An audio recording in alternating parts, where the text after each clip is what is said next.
마태복음은 신약 시작의 책입니다. 예수 그리스도의 사역을 열어가는 책이라고도 하죠. 특별히 이 마태복음은 처음부터 끝까지가 한 가지 주제예요. 예수는 메시아이시다. 다시 말한다면 예수는 구원자시다는 것을 끝까지 이야기를 하고 있습니다. 마태복음은 우리가 성막의 입구에 보시면은 청색, 자색, 홍색, 흰색으로 술을 놨습니다. 그 중에 자색은 왕권을 이야기합니다. 그리고 요한계시록에 4가지의 동물이 나오는데 그 중에 사자를 마태복음에 이야기를 해요. 그래서 마태복음은 자색, 왕족이 입는 왕권, 사자처럼 위엄 있는 이것도 왕이죠. 그래서 왕의 복음, 그렇게 우리가 이야기를 하고 있습니다.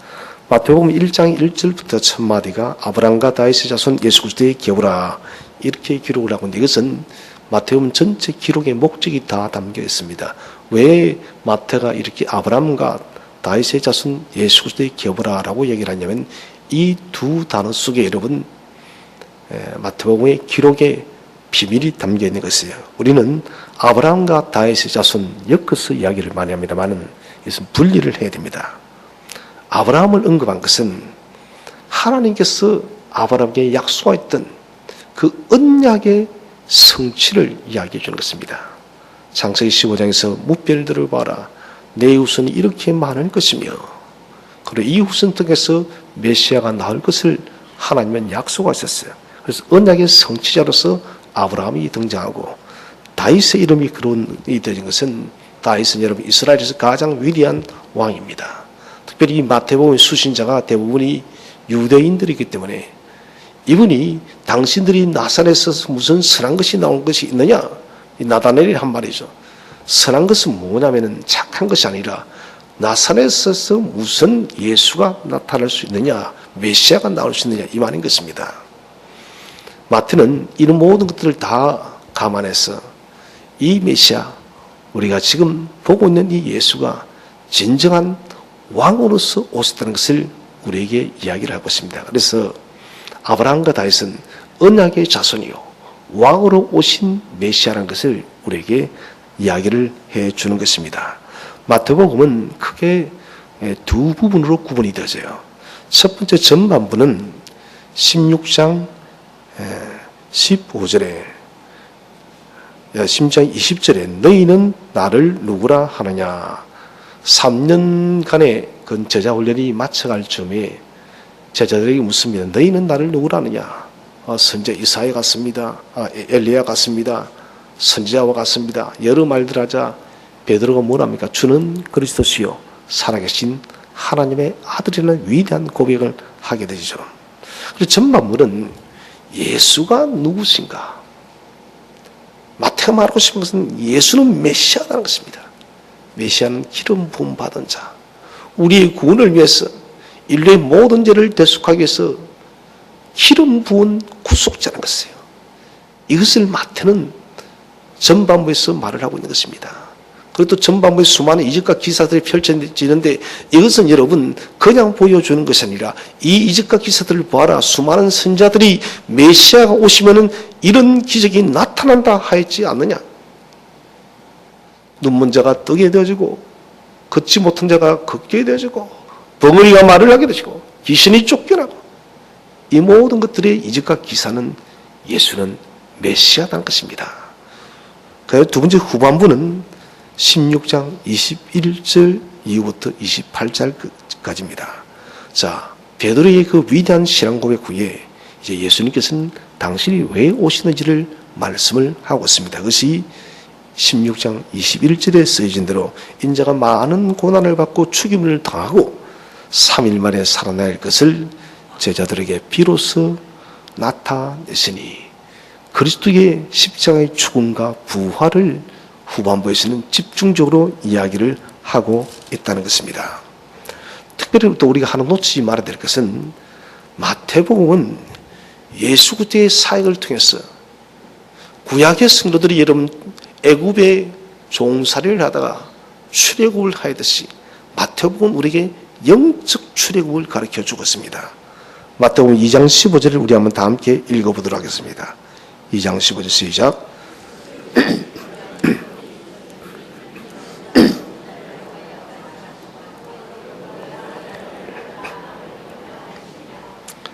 자, 여기 보시면은 예수님께서 애굽에 내려가신 것은 헤롯이 동방가스를 통해서 왕이 태어난다는 소문을 듣고 어린아이들을 무차별하게 죽여버렸습니다. 그것 때문에 예수님께서는 요셉과 어머니를 따라서 애굽으로 피신해 갔습니다. 이것은 우리가 구약시대로 넘어가야 됩니다. 창세기에서 46장에서 야곱이 애굽 고센 땅으로 이주를 하게 되죠. 고센 땅으로 이주를 할 수 있던 것은 요셉 때문이었습니다. 요셉은 그래서 메시아 예수 그리스도를 예표하는 한 사람입니다. 우리 주님께서는 곧 요셉이 실체화되는 것입니다. 구약에 희미했던 그 메시아가 실체화되어서 나타내셔서 이제는 헤롯의 죽음을 피하여서 애굽으로 피신하였습니다. 야곱은 여러분 기근 때문에 먹을 것이 없어서 요셉을 바라보고 요셉이 메시아도 똑같으니까요. 예표하니까요. 그리고는 기근에서 고센 땅에서 건너감을 통해 기근을 이겨내게 됐습니다. 그래서 예수님께서 애굽에 내려간 것을 우리는 신약교회의 모든 성도들이 애굽으로 내려간 것으로 우리는 신학적으로 해석을 하고 있습니다. 그 다음에 출애굽의 위대한 역사가 모세를 통해서 일어났는데 이것이 바로 예수님의 갈릴리 사역인 것이에요. 갈릴리는 이방의 땅이었습니다. 아수르에 의해서 혼혈민족이 많았었고 어둠의 땅의 사람들이었습니다. 주님께서는 흑암과 땅에서 사역을 출발했다는 것은 무슨 말이냐면 우리가 이전에는 흑암과 소망이 없는 땅의 사람들이었지만 이제는 생명이 주와 그 흑암의 건설을 부수고 나서 빛의 세계로 우리를 인도한다는 것이 바로 갈릴리 사역의 중요한 출발인 것입니다. 그렇기 때문에 애굽에서 이스라엘 백성을 모세가 건져내죠. 하나님을 통해서 모세도 예수님을 예표합니다. 이제 우리 예수님께서 신약교회 성도된 우리를 건져내는 것입니다. 영적 애굽이 무엇입니까? 영적 바로가 무엇입니까? 바로 사탄의 권세들입니다. 사탄의 그 권세를 십자가의 죽으심과 부활을 통하여서 우리에게 여러분 구속의 은혜와 구원의 위대한 축복을 주신 것이에요. 이것이 영적 출애굽입니다. 마태복음 2장 15절에서 중요한 메시지를 우리에게 던지고 있다는 것을 놓치지 말아야 될 것입니다. 1장은 결국 예수 그리스도의 족보를 통해서 구약과 비록 이런 400년의 구약과 신약의 침묵기가 있었지만은 하나님은 여전히 역사 속에서 기다리고 계셨다가 신약을 이어주고 있습니다. 그리고 2장에서는 예수님의 탄생의 기사를 다른 어떤 복음서보다 죄송합니다. 누가복음이 가장 자세히 다루고 있고요. 그 다음에 마태복음이 또 자세하게 다루고 있습니다. 주님의 탄생의 기사를 다루고 있습니다. 자, 이제 우리가 3장으로 점핑을 하는 것은 1장, 2장은 우리가 많이 들었습니다. 성탄절을 통해서. 그래서 점핑해서 3장으로 세례 요한의 사역으로 넘어가 보도록 하겠습니다. 3장 1절을 다 함께 한번 읽어보겠습니다. 시작.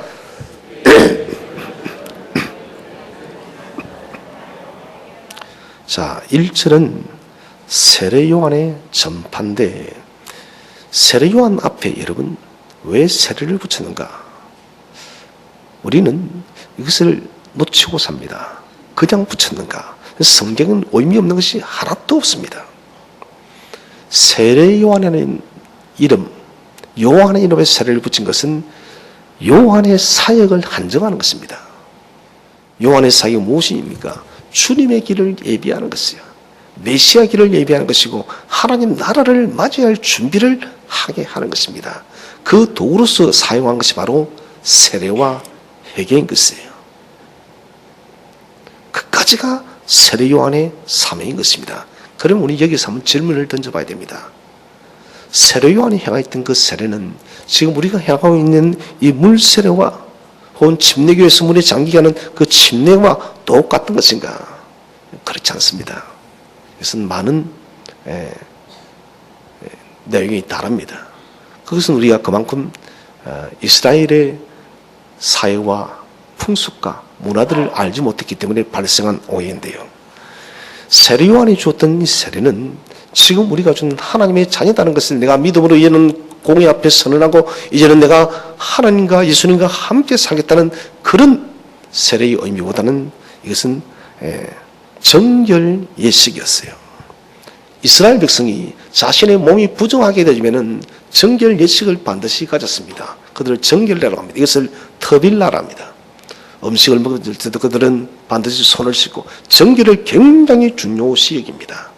정결은 이스라엘의 삶의 심장입니다. 왜 그러냐면은 정결함이 없으면 하나님 나라에 들어갈 수 없다는 생각 때문에 그들은 율법이 율법화 되어질 정도로 그들은 정결에 엄청난 힘을 썼다는 것입니다.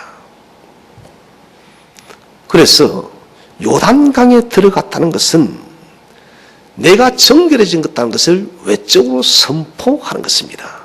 세례 요한은 요단강가에서 수많은 유대인들을 요단강가에 잠기하게 함을 통해서 정결의 사역을 한 것은 왜 했느냐? 그것은 하나님 나라가 가까이 왔기 때문에. 곧 이것은 메시아가 이제는 본격적으로 사역하기 하는데 너희가 우리가 할 것은 지금 정결함으로 하나님 나라와 그리스도를 기다리는 것입니다. 그래서 정결 예식을 통했던 것입니다. 여기서 정결 예식을 통할 때 요단 강가, 요단 강물입니다. 물은 이스라엘에게 있어서는 아주 특별합니다. 우리나라는 연강수량이 근 1500mm가 되어져서 물이 아주 흔합니다만은 우리가 알다시피 이스라엘은 그렇지를 않습니다. 우기가 10월부터 3월까지 6개월 동안 우기가 되어지고 건기는 4월부터 9월까지가 건기입니다. 그런데 우기 때에 우리처럼 비가 많이 오지 않습니다. 많이 오면 700mm, 보통 500, 600mm밖에 비가 내리지 않습니다. 이 작은 물을 가지고 여러분 건기의 6개월을 견뎌내야 됩니다. 그래서 물은 그들의 육체적인 생명이요 나아가서는 하나님의 은혜를 물을 이야기하는 것입니다. 이 물은 두 개로 나눠져요. 첫 번째 물은 수고해서 얻는 물입니다.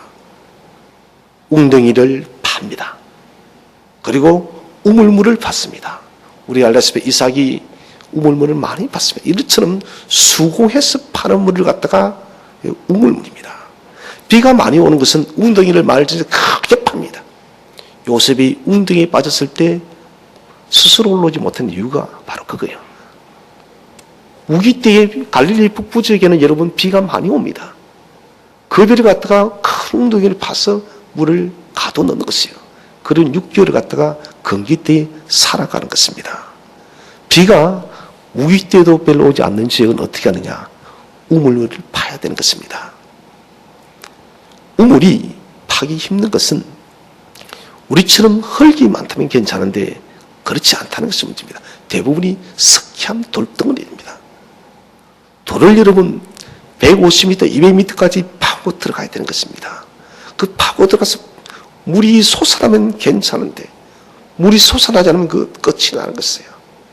이처럼 인간의 수고를 통해서 얻는 물이 웅덩이의 물이요 우물의 물이 것입니다. 두 번째는 은혜의 물입니다. 이것은 시냇가에 흐르는 물, 하늘에서 내리는 비, 아침마다 새벽에 떨어지는 이슬, 강물, 이것들을 우리가 은혜의 물이랍니다. 이스라엘은 비와 이슬이 생명과 똑같습니다. 우기가 시작하는 10월경에 초막절 모든 추수를 마치고 일주일간 행사를 하는데 명절 마지막 날에 성전 제사장들에서 이름 위에 축복 기도문을 올려드립니다. 왜 이 기도문을 드리냐면은 이름 비가 내려야만 파종을 하는 것입니다. 이스라엘은 추수가 끝나자마자 바로 파종을 합니다. 그래야만 4월달이 되어진 곡식이 익어서 또다시 곡식을 거둘 수 있기 때문에 그렇다는 것입니다. 그리고 이 10월달 이른비의 축복의 기도문을 드리고 난 뒤에 이제 건기 때가 되어지게 되면은 또 기도를 드립니다. 6월절 마지막 날이죠. 사흘경입니다. 무슨 기도냐? 이슬 위에 축복 기도문입니다. 6월달은 모든 여러분 6개월 동안 건기 동안 모든 것이 다 들어갑니다. 생물이 없습니다. 살아날 수가 없어요. 그렇기 때문에 이 사람들이 물을 마시기 위해서는 뭔가 있어야 됩니다. 그것이 뭐냐면 바로 새벽에 떨어지는 이슬이에요. 그것이 받는 이슬꽃이라는데 잎사귀가 아주 넓어요. 거기에 이슬이 내리면은 그 맺힌 이슬을 담는 겁니다. 그러면 보통 그 이슬이 물 한 컵 정도 된다고 합니다. 이 이슬비를 모아서 건기의 6개월을 견뎌내는 것입니다.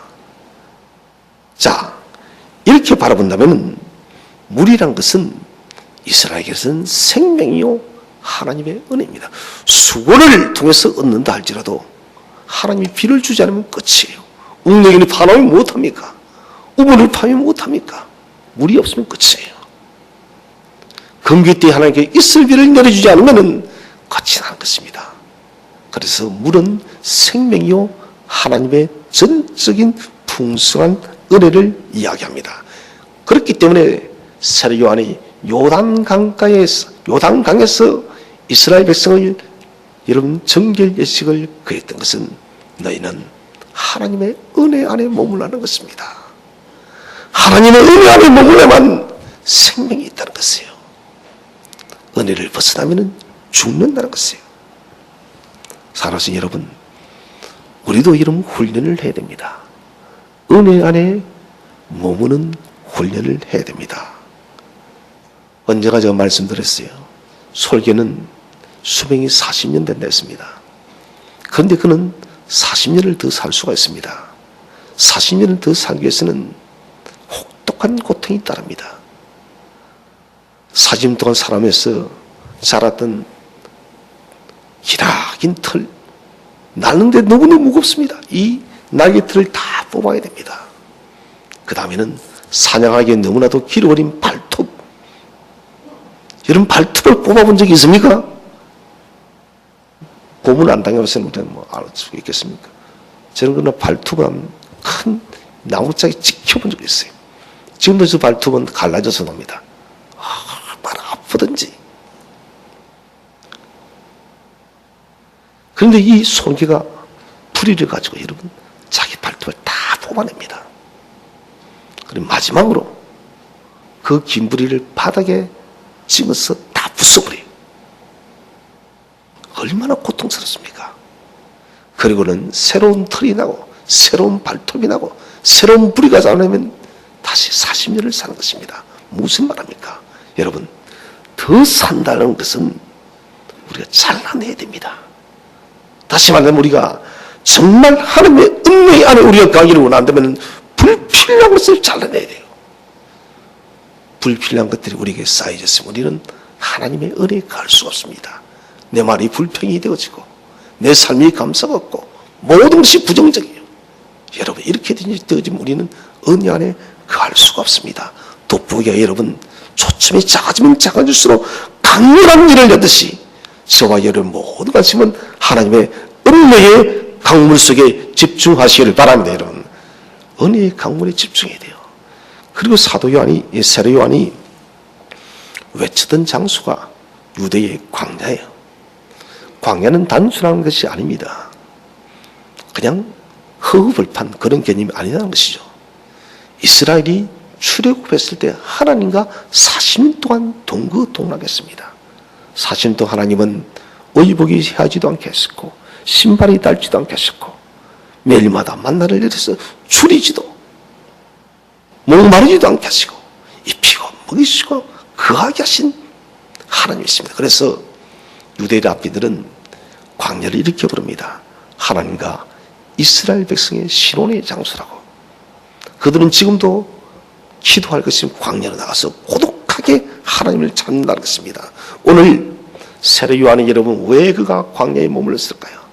그는 여리고 지역의 쿰란에 있는 동굴 속에 그랬습니다.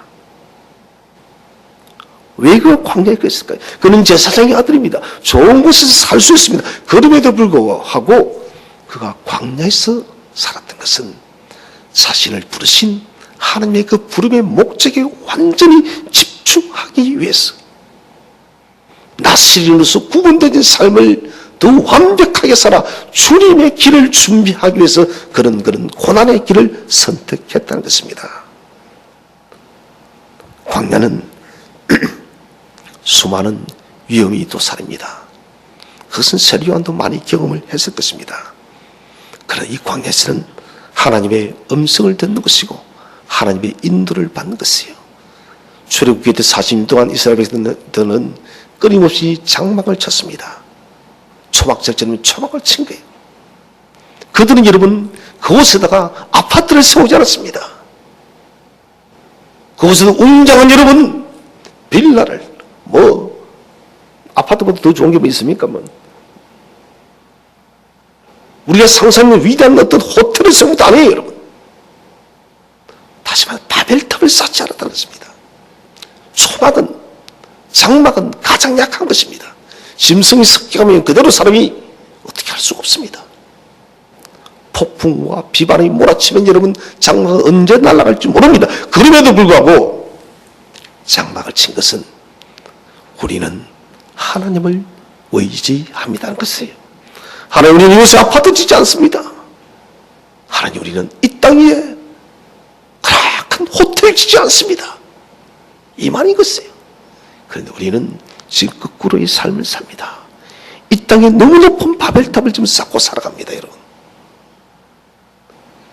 여러분 아무리 좋은 집을 내가 가졌다 할지라도 여러분 죽으면 여러분 그거 들고 올라갈 분이 계십니까, 여러분? 아무도 없습니다, 여러분.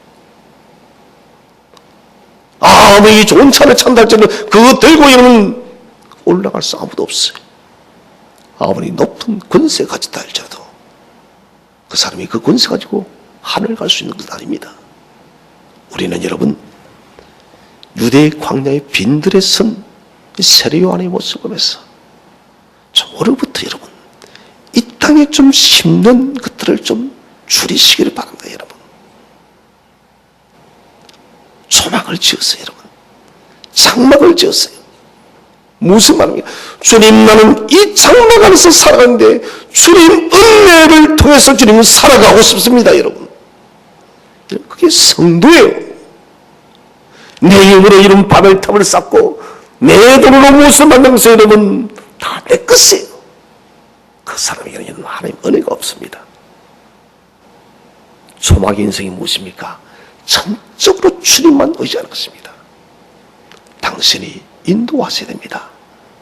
당신이 보호하셔야 됩니다. 이게 여러분 초막의 인생인 것입니다. 자, 이제 3장 2절 말씀을 함께 읽어보도록 하겠습니다. 시작. 자, 세례요한이 외치고 있습니다. 회개하라. 천국이 가까이 왔느니라. 하나님 나라를 맞이하는 첫 번째 관문이 뭐냐? 회개입니다. 회개란 말은 메타노에오라는 헬라를 쓰는데 마음을 바꾸다. 이 메타노에오라는 마음을 바꾸다 말은 구약 속에 담겨진 테슈바, 이것도 회개입니다. 테슈바의 의미를 다 담지 못합니다. 구약의 테슈바 회개가 더 깊은 뜻을 가지고 있습니다. 되돌아오는데 죄에서 완전히 돌아서서 하나님께로 나의 전인격이 들어지는 것이 테슈바예요.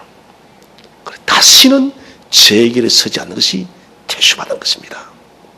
단순히 내 머리, 내 생각, 내 마음이 회개한다가 아닙니다. 나의 말과 삶과 행동과 모든 것들이 다시 새로워져서 전적으로 여호와께 붙어서 다시는 죄의 길에 서지 않겠다는 것이 바로 테슈바입니다. 세례요한은 자기 동족들에게 외치고 있는 것이 너희가 전인격적으로 삶의 생활이 여호와께로 돌아오라. 그것을 외치고 있는 것입니다. 왜? 메시아를 맞이하기 위해서는. 실제로 그렇지 않습니까? 우리가 예수님을 만나기 위해서 우리가 이런 마음이 가난해야 됩니다.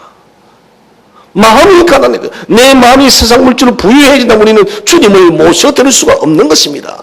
진실로 하나님을 대망하고 진실로 메시아를 기다린다면 여러분 태슈바의 삶이 첫 번째인 겁니다. 그리고 천국이 가까이 왔다. 내용은 이 말은 천국입니다. 바실레이아 톤 우라논 이런 말을 쓰는데요. 히브리는 말쿠트 샤마임. 말쿠트는 이 나라입니다. 그리고 샤마임은 하늘이에요. 하늘. 엘로힘이라는 말을 쓰지 않은 것은, 여호와라는 말을 쓰지 않은 것은 하나님 이름을 함부로 쓸 수 없기 때문에 그는 단순히 샤마임, 하늘의 말쿠트, 나라, 세상 그렇게 이야기한 거예요. 신약은 좀 더 정확하게 직설적으로 써놨습니다. 하나님 나라는 누가 계신가? 고린도후서 12장에 사도 바울이 내가 삼층천의 하늘을 봤댔습니다. 우리는 여러분 하늘이 몇 개입니까? 하늘이 몇 개예요? 그것도 몰라요? 하늘이 하나지. 그런데 히브리인들은 하늘을 세 개로 생각합니다. 보이는, 눈에 보이는 하늘, 대기권입니다. 거기에 2층 하늘, 2층 하늘. 이것은 사탄의 권세가 머무는 것. 그 다음에 3층 하늘, 하나님이 거주하는 것. 사도 바울이 3층 하늘을 봤던 이유가, 표현한 이유가 바로 거기에 있는 것은 내가 하나님 나라를 목적하고 왔다는 것입니다. 그래서 이 천국은 하나님 여호와가 거주하는 곳, 곧 이제는 메시아가 오시면은 하나님 나라가 이 땅에 임한다는 것을 갖다가 세례요한은 선포하고 있다는 것입니다. 그렇기 때문에 회개와 천국은 뗄 수가 없습니다. 회개 없이는 결단코 천국에 들어갈 수가 없다는 것입니다. 궁극적으로 무엇입니까? 예수 그리스도의 십자가를 보면 우리는 그대로 알 수가 있습니다. 예수 그리스도의 십자가 보일로 우리가 여러분 참회의 그 기도로 영생을 받지 않고서는 결단코 주님의 자녀가 되어줄 수가 없는 것이고 영생을 소유할 수가 없는 것이고 하나님 나라의 백성이 될 수가 없다는 것이에요. 세례요한은 여러분 구약의 이스라엘의 그 백성들의 그 흔적과 구약의 역사를 헐뜯으면서 자세하게 하나님 나라 메시아의 길을 지금 세세하게 지금 말해주고 있는 것입니다. 유대인들은 안식일이 되어지면 세 가지를 점검한답니다. 첫 번째는 몸을 돌아서서 뒤를 돌아보는 것입니다. 그것은 지난 시간을 하나님 앞에 참여하는 것입니다. 하나님, 나는 지난 시간 어떻게 살아왔습니까? 하나님, 나의 불충을 용서해달라고. 두 번째는 하늘을 바라보는 것. 나는 살면서 하나님을 얼마나 악망하며 얼마나 사랑하며 살았는가, 이거 참여한다는 것이에요. 세 번째는 앞을 바라본다는 것입니다. 미래, 소망을 바라보는 것이에요. 소망을 보면서도 그들은 또 회개합니다. 하나님, 저 소망의 나라를 가기까지 내가 참되게 진실되게 주님 앞에 살아갈 수 있도록 매일 안식일마다, 매주 안식일마다 그렇게 세 가지의 해결을 하는 것입니다. 끊임없는 자기 점검이에요. 오늘 우리는 여러분 세례요한의 이 1장, 3장 1절, 2절 이 속에서 우리도 여러분 천국을 맞이하는, 이제 여러분 주님 오시면 우리가 하나님 나라에 들어가게 되어집니다. 하나님 나라에 들어갈 성도로서 우리는 끊임없이 우리를 체크해 봐야 된다는 것입니다. 과연 우리는 주님의 재림을 맞이할 준비가 되어져 있는가? 과연 우리는 하나님 나라에 들어가기에 합당한 삶을 살아가고 있는가? 이것을 점검해야 된다는 것입니다. 사랑하는 성도 여러분, 매일매일마다 주님 오심을 늘 사모하시길 바랍니다. 주님 오실 때에 부끄럼 없이 주님 나라 들어가실 수 있도록 하나님의 기쁨의 길에 서시기를 바랍니다.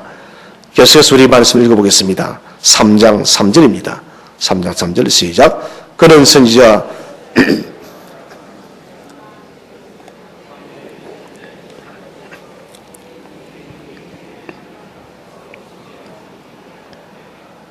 자, 3장 3절은 세례요한의 외침이에요. 또 이것은 이사야 40장 3절의 말씀을 인용한 것인데, 광야와 사막에서 우리 하나님의 길을 예비하라. 대로를 평통케 하라.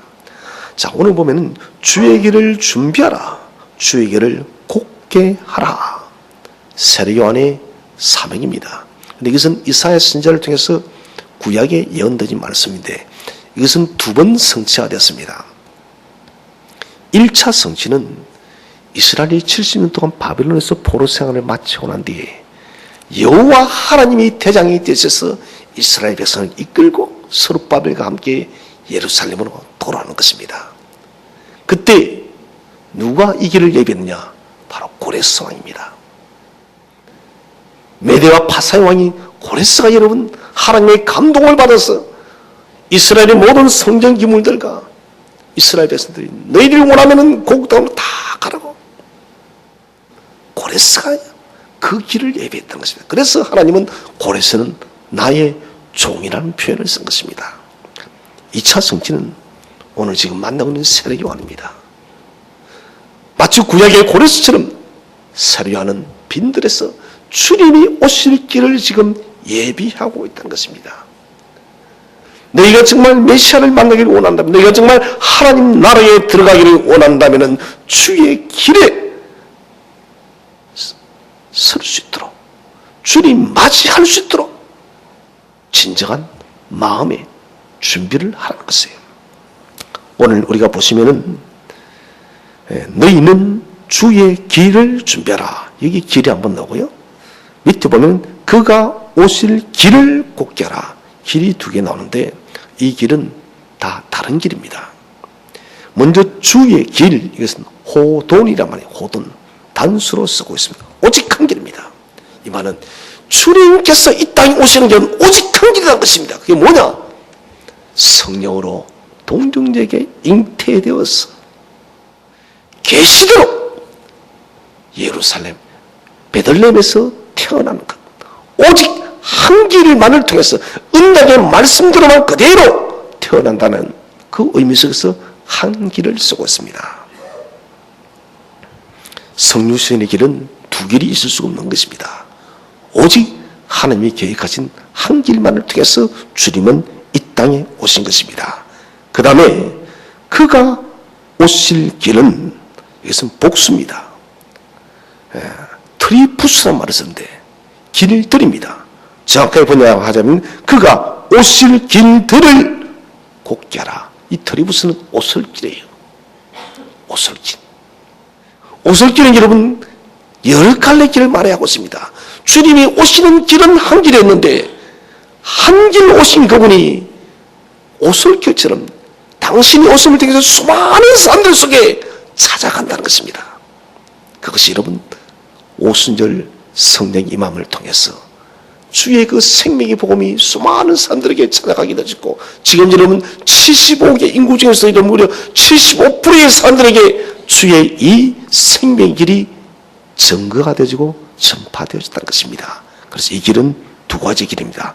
단수의 길, 오직 한 길로 오신 독생자의 탄생의 길이요, 그리고 주님께서는 오솔길로 또 오셔서 각자의 심령마다 찾아가고 있다는 것입니다. 이 말을 하면서 곧게 하라. 이 말은 평탄케 하라. 편편한 대로해야 되는 것입니다. 우리 마음의 그 길을 가로막아서는 안 된다는 것입니다. 주님이 오시는데 우리가 그것을 가로막지 말고 편편하게 해서 주님이 오시면 하나님 나라가 임하면 그대로 받아들이는 것입니다. 세례 요한은 주님의 길을 준비를 했어요. 우리는 무엇을 준비해야 되겠습니까? 우리도 주의 길을 준비해야 됩니다. 그것은 바로 주님의 재림의 길을 준비하는 것입니다. 마지막 시대, 이 절망의 시대 속에 우리가 할 수 있는 것은 우리도 광야에서 외치는 자의 소리가 되어져야 됩니다. 복음 여러분 선포 속에 능력이 있음을 믿으시길 바랍니다. 여러분 어린 아이가 본 것을 그대로 이런 말하듯이 우리가 보고 듣고 믿는 것을 그대로 증거하시길 바랍니다. 하나님께서 하시는 일이에요. 사명은 감당하기로 결단하고 첫 발을 내딛는 순간 주께서 저와 여러분을 도와줄 줄로 믿으시길 바랍니다. 주님, 나도 이렇게 살겠습니다.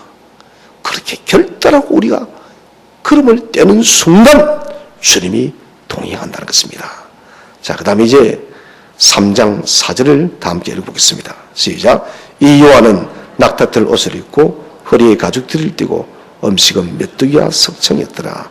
3절까지가 세례요한의 사명이었다면 이제 4절은 세례요한의 삶의 방식입니다. 그런데 어떻게 살았는가? 세례요한은 엘리야의 모습을 그대로 비춰주고 있습니다. 엘리야에게는 트레이드 마크가 바로 가죽 털옷입니다. 낙타옷이에요. 엘리야는 유일하게 죽지 않은 선지자입니다. 죽지 않고 하나님 나라를 그대로 성취했습니다. 에녹도 성취나 했지만 말라기 선지자가 내가 엘리야를 보내리라. 지금도 유대인들은 엘리야를 기다리고 있습니다. 이 성경이 쓰여지던 그 당시에 세례 요한이 왔을 때 그들은 엘리야로 생각했습니다. 아, 이제 엘리야가 왔다. 맞습니다, 여러분. 엘리야가 옴을 통해서 여러분 하나님 나라가 임하기 때문에, 엘리야가 옴을 통해서 메시아가 오시기 때문에 그들은 마음이 설렜다는 것입니다. 자, 이 세례 요한이 와서 그가 생활한 것을 한번 보도록 합시다. 세례 요한이 입었던 옷이 무슨 옷이다 적혀 있습니까? 낙타털 옷을 입고 또요 허리에 가죽티를 띠고. 저는 낙타털 옷은 한 번도 직접적으로 본 적이 없습니다. 그 이틀 옷은 본 적이 있지만 입어도 봤고요. 낙타털을 뜯어가지고 옷을 만듭니다. 풍성하죠. 통포짐하게 만듭니다. 목만 넣고 이렇게요. 타장처럼 뭐 그렇게 입었겠죠. 위에 가리고. 그 다음에 이 끈은 염소나 양의 가죽을 가지고 끈을 만듭니다. 이것을 딱 묶어요. 그래야만 옷이 걸리지 않습니다. 세례 요한은 옷이 평생 이거 하나였습니다. 무엇을 말할까요? 그는 이 옷에 관심이 있는 것이 아닙니다.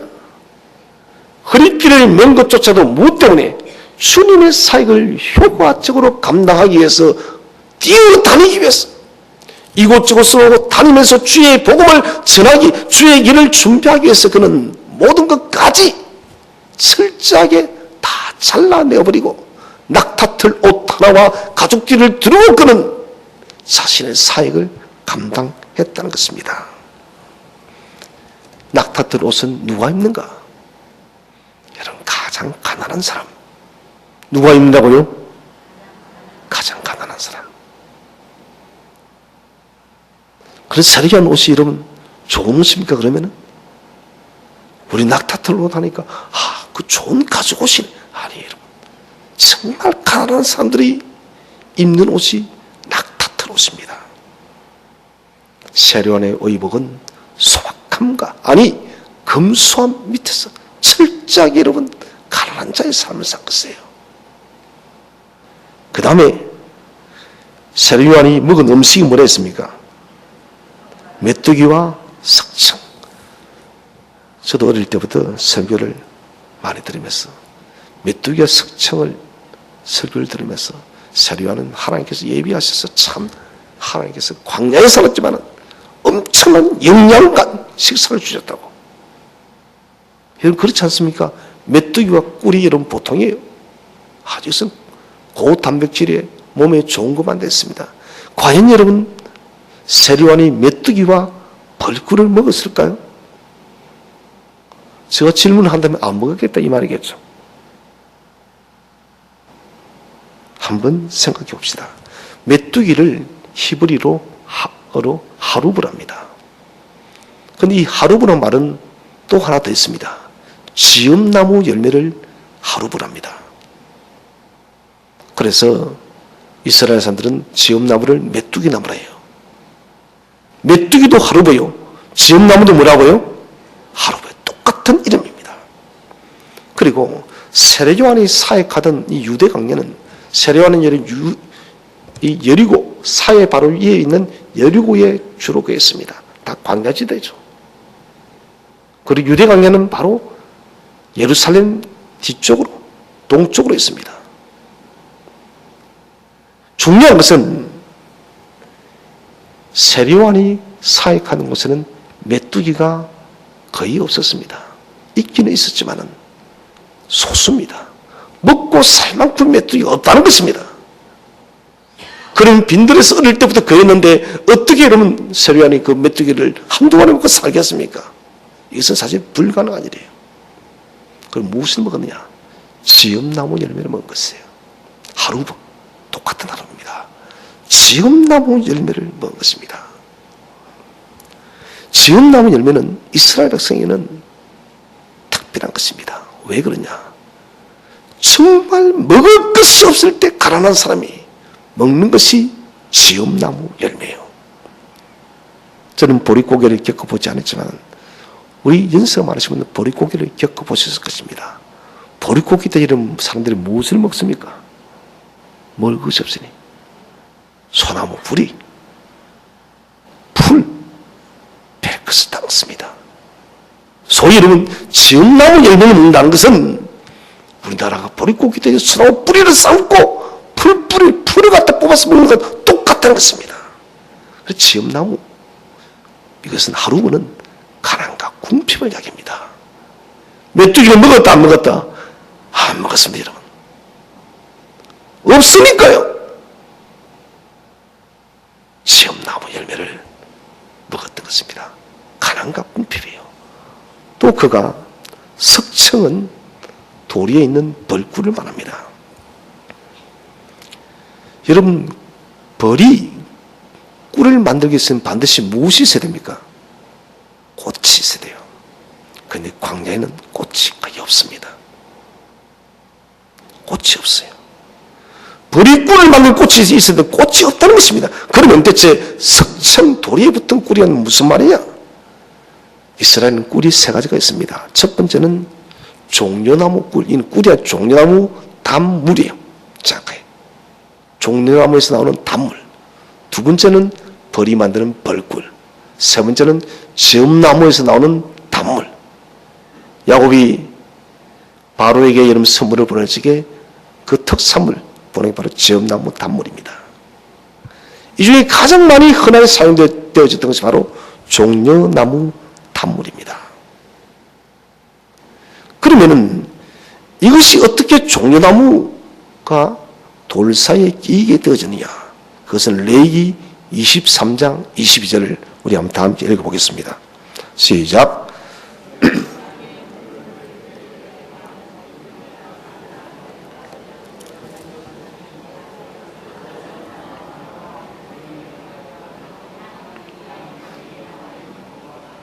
자, 다 베라 베지 말라.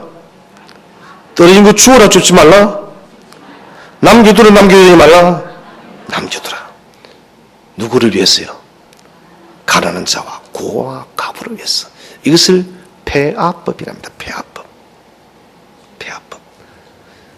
우리가 잘 아는 루시, 보아스의 밭에 가서 무엇을 줬습니까? 이삭을 줍습니다. 그것은 일부러 남겨두는 것입니다. 가난한 자다, 고아들, 가부들이 먹게끔 하기 위해서.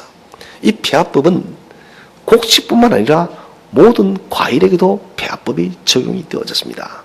그러면 종려나무를 좀 추수하게 되질 때 열매를 다 딴다, 다 안 딴다? 안 딴다는 거예요. 남겨두는 것입니다. 우리나라는 감을 따면은 몇 개나 무슨 밥이랍니까? 까치밥. 우리 까치밥인데 이거는 까치밥 아니고 사람이 먹으라는 거예요. 이 종려나무가 이런 매달려 있다가 이것서 감이 떨어지듯이 뚝 떨어지는 거예요. 떨어지고 돌틈 사이에 들어가는 거예요.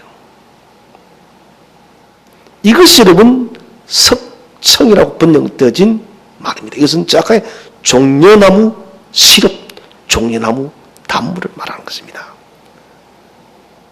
세례요한이 먹었던 것은 벌꿀이 아니라 돌틈 사이에 떨어져 있는 고아, 가부와 가난한 자들을 위해서 배려한 폐하법에서 배려되어진 종려나무의 그 열매를 그가 주어서 먹었다는 것입니다. 이게 여러분 세례요한의 식사였습니다. 건강식품을 먹은 것이 아닙니다. 가장 궁핍하고 가장 가난한 자들이 먹는 것을 그런 무겁고, 또 가장 가난한 자들이 입는 옷을 입었고, 성경에는 나오고 있지 않지만 세례요한은 여리고 지역에 많은 사람들이 있으니까 동굴 속에 있습니다. 집도 아니라 동굴이면 의식주 자체 모두가 여러분 가장 낮은 것이에요. 이것은 세례요한의 관심이 대체 어디 있느냐.